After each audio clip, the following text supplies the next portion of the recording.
ಈ ವಾಣಿ ಮೇಡಮ್ ಅವರು ಡಿಸ್ಚಾರ್ಜ್ ಮಾಡಿ ದಿನಕ್ಕೆ 4 ಸತಿಗಳು ಡಿಸ್ಚಾರ್ಜ್ ಮಾಡಿ ಅಂತ ವಾಣಿ ಮೇಡಮ್ ಅವರು, ಯಾಕೆಂದ್ರೆ ಅವ್ರಿಗೆ ಗೊತ್ತಿತ್ತಲ್ಲ. ಹಾಗಾಗಿ ಇದು ನಮ್ಮ ವಾದ ಏನು ಅಂತಂದರೆ, ಮಗು ಸಾವು ಕಾರಣ ವಾಣಿ ಮೇಡಮ್ ನಾರಾಯಣ ಸ್ವಾಮಿ ಸರ್ ಒಳ್ಳೆ ಸರ್ಜನ್ ಆಗಿರ್ಬೋದು, ಆದರೆ 2ನೇ ಆಪರೇಷನ್ನ ಕರಡು ರಿಪೇರಿ ಮಾಡುವಾಗ ನಮಗೆ ತಿಳಿಸಿಲ್ಲ ವಿಚಾರ. ಹಾಗಾಗಿ ಅವರು ಮತ್ತು ಅವ್ರ ಸಿಬ್ಬಂದಿ ಏನಿದೆ ಅವ್ರ ಮೇಲೆ ಎಲ್ಲನೂ ಕಾನೂನುಬದ್ಧವಾಗಿ ಕ್ರಮ ಆಚರಿಸ್ಬೇಕು ಅಷ್ಟೇ ನಾವು. ఇట్లా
ఇలా ఊరు పోయినా అంతే కదా, సన్నా పన్నోళ్ళే కదా వచ్చే దేవుళ్ళు నమ్ముకొని హాస్పిటల్కి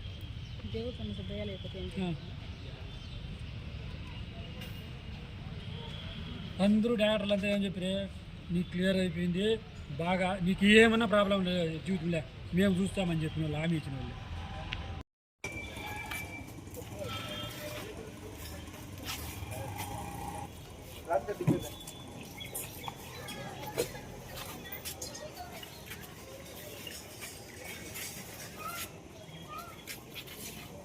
దగ్గర ఇంత బస్ దగ్గర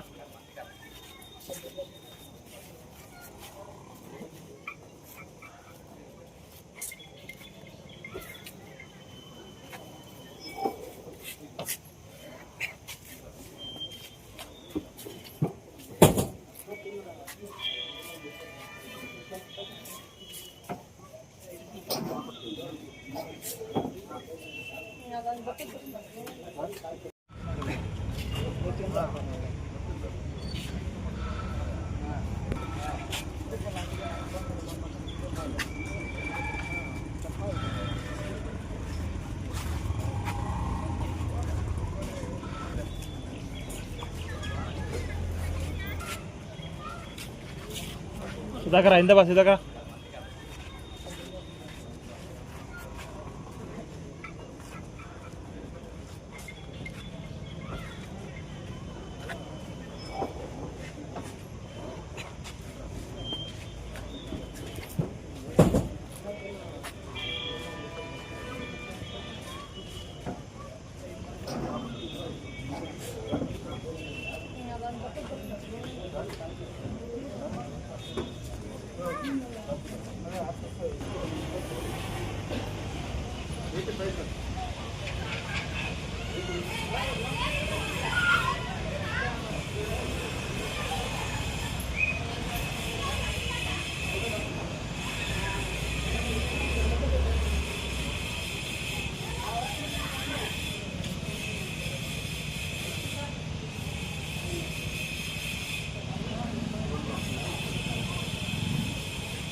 ನನ್ನ ಹೆಸರು ನಮ್ಮದು ಇಂಟಿ ಹೆಸರು ಜಿ ಎನ್ ನರ್ಮದಾ ಅಂತ.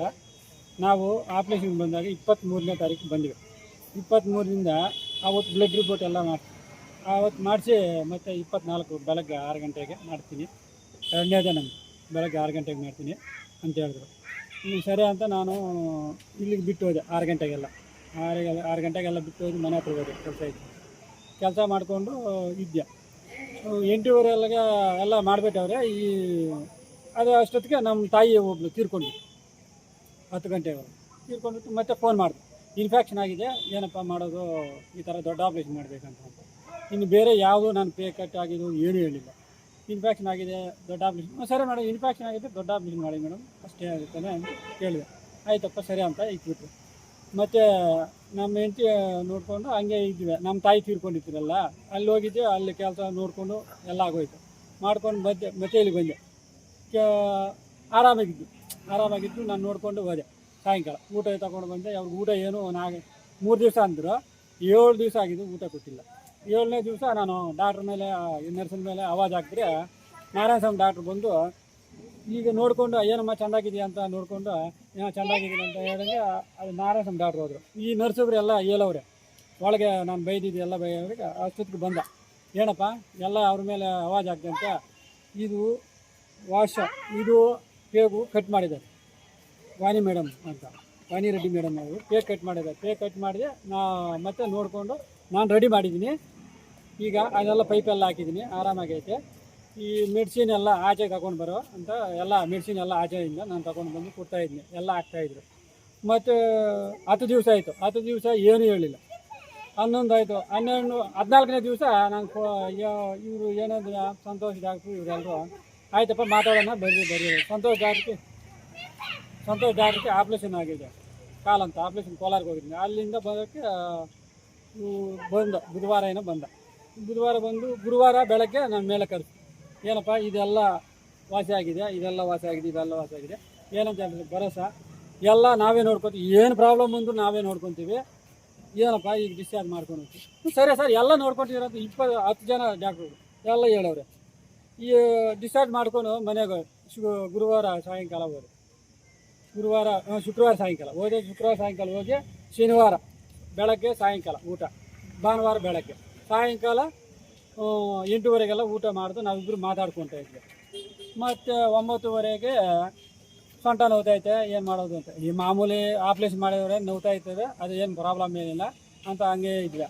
ಮತ್ತು 10:30 ಮೇಲೆ 11 ಗಂಟೆಗೆ ಫುಲ್ಲು ನೋವು ಬಂತು. ಅಷ್ಟೊತ್ತಿಗೆ ನಾನು ನಮ್ಮ ಮಾಮ ಫೋನ್ ಎಸೆಬಿಟ್ಟು ಆಂಬುಲೆನ್ಸ್ ಬಂದಿತ್ತು. ಆಂಬುಲೆನ್ಸ್ ಪಡ್ಕೊಂಡು ನಡ್ಕೊಚ್ಚು ಆಂಬುಲೆನ್ಸ್ ಎತ್ಕೊಂಡು వచ్చి ಆ ಪಾದ ಹಾಸ್ಪಿಟ್ಲಿಗೆ ಹೋದ್ವಿ. ಪಾದ ಹಾಸ್ಪಿಟ್ಲಿಗೆ పోయేబట్టి లోపలికి ఎత్తుకుంది. నేను గాడిలో అందరూ వచ్చి లోపలికి తోసుకొని పోయి లోపల